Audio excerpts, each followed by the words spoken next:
Los Angeles, California has the highest rate for capital gains, other than, you guessed it, Norway.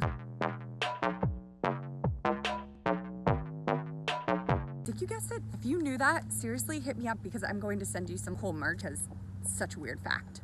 Today we're going to talk about 1031 exchanges. Nobody likes to pay capital gains. And guess what? 1031 exchanges defer your capital gains. They also help you diversify and consolidate your real estate investments, preserve capital, and increase your cash flow.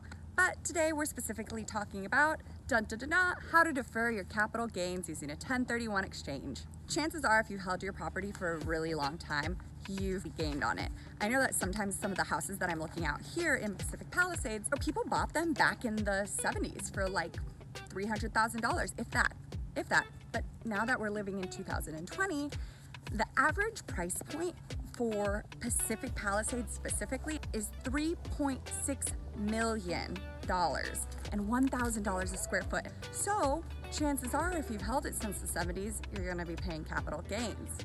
But let's talk about that for a second. That's where the 1031 exchange comes in. A 1031 exchange allows you to take one investment property and exchange it for another while deferring your capital gains. With a 1031 exchange, you have to find your like or similar property and claim it within 45 days of selling your current home.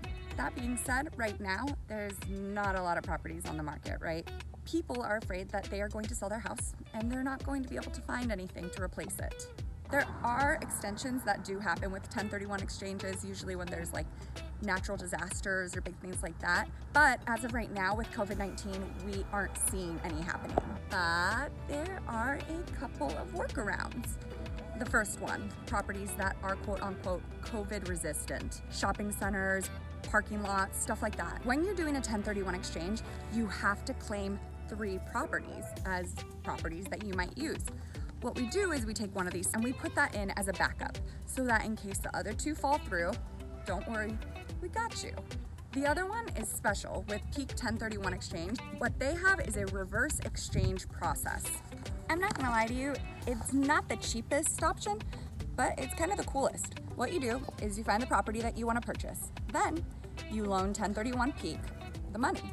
They purchase it and they hold that title until you sell your house, and then within the 45 days, they sell you the house. It works out well. As far as the properties being alike, they just both have to be investment properties. That's similar enough. It doesn't have to be apartment for apartment, condo for condo, parking lot for parking lot.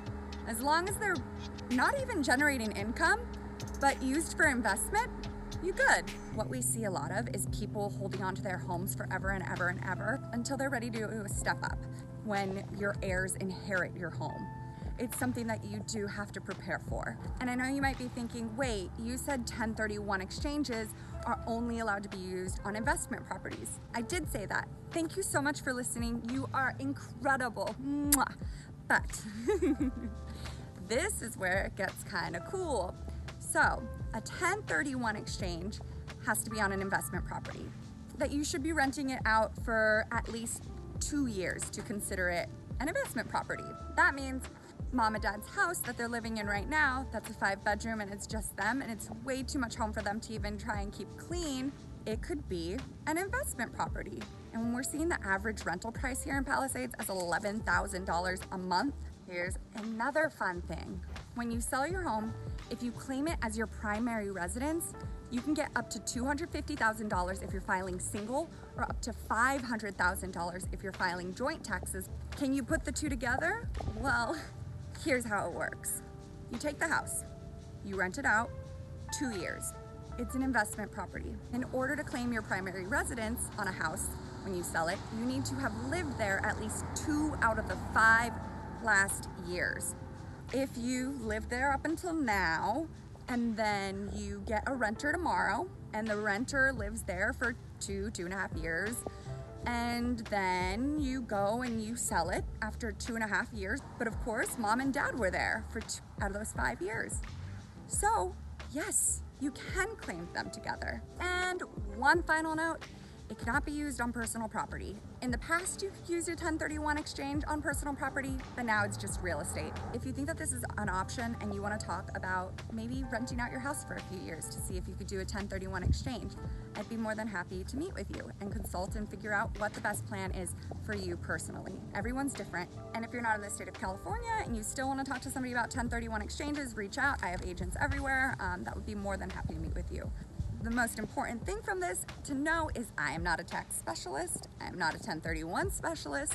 Please, please, please go double check, because as I said, every single instance is very different and you really need to speak with somebody who specializes in this before we start moving. The good news is I have a great team that specifically does that. If you think that this might be in your cards for the future, please reach out. Also, take a look at this beautiful view that I have for the day while I'm out talking to my neighbors.